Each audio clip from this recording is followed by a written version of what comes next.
É impressionante como que os maiores escândalos, os mais perigosos para o PT, para a esquerda e para o Lula são justamente os escândalos que a imprensa finge que não existem. E a imprensa agora está fazendo um esforço fenomenal para fingir que não aconteceu um escândalo da denúncia da delação do ex-chefe de inteligência do Hugo Chávez, Carvajal, El Pollo, como é conhecido, de como o PT e o Lula receberam dinheiro de corrupção durante as suas campanhas da Venezuela para cá e até do narcotráfico. Tem uma jornalista no Brasil, que é a Lisa Robson, que investiga essa situação, que entendeu a gravidade disso e já investiga esta denúncia, né, do Carvajal desde antes dele ser transferido para os Estados Unidos, quando ele ainda estava na Espanha. A Elisa Robson é uma jornalista investigativa que foi a primeira a falar sobre isso. Inclusive, num podcast que eu tinha há 3 anos atrás, ela foi lá, participou, falou tudo e a imprensa rotulou como fake news.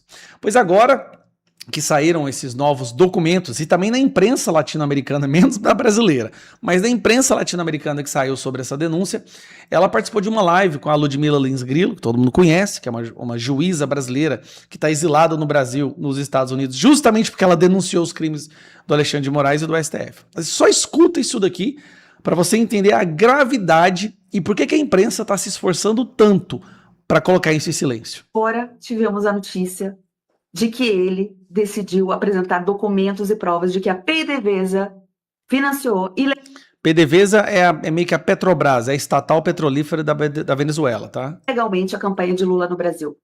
Eles me autorizaram a conversar diretamente com o Carvajal, por meio eletrônico. Então, nós começamos a nossa conversa por meio eletrônico. Obviamente que toda a conversa, a única condição é que ela estava sendo monitorada pelo governo americano.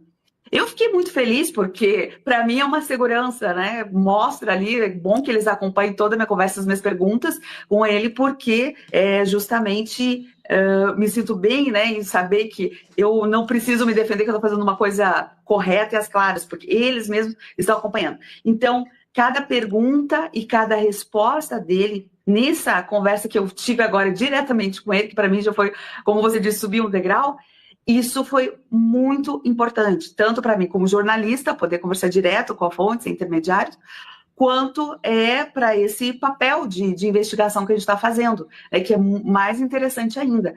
E aí nós começamos a nossa conversa. A primeira boa surpresa que eu tive foi que ele começou a conversa falando que era um prazer voltar a conversar comigo, que ele lembra-se de tudo o que foi naquele episódio lá de Madrid, né, de 2022, e que ele estava muito interessado em colaborar agora com essa minha nova investida, né, para que pudéssemos obter mais informações. Então, iniciou de uma forma bastante aberto e bastante interessado. Uma das coisas que me chamou mais a atenção foi que ele estava muito bem informado. Até falei isso lá no canal do Rafael Fontana. Ele estava muito bem informado e ele sabe tudo o que está acontecendo no Brasil, absolutamente tudo. Ele acompanha todas as informações e principalmente toda a pressão que está acontecendo em relação ao secretário Marco Rubio e também Alexandre de Moraes.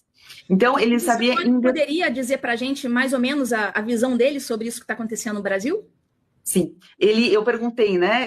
Foi aprofundando a conversa e eu queria entender também essa percepção dele, né? O que ele estava achando.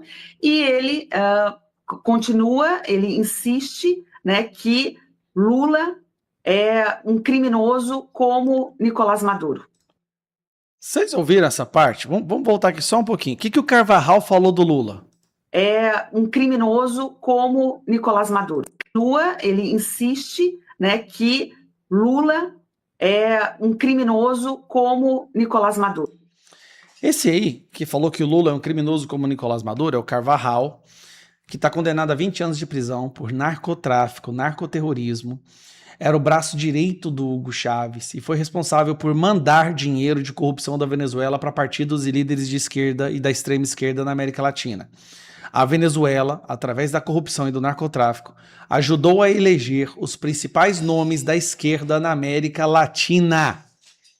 Dentre os nomes estão Lula, Kirchner, tá lá Gustavo Petro, vários outros, né, Evo Morales. Mas ele fala que Lula é tão criminoso quanto Maduro. E tem uma coisa, ele tem provas. Ele diz que tudo que ele tá falando ele consegue provar. Você imagina uma coisa dessa, cara? Se fosse com Bolsonaro um negócio desse, o Brasil tinha a imprensa brasileira tinha parado, tá? Com Lula, nada. Jornal Nacional não fala nada. Fantástico, não fala nada.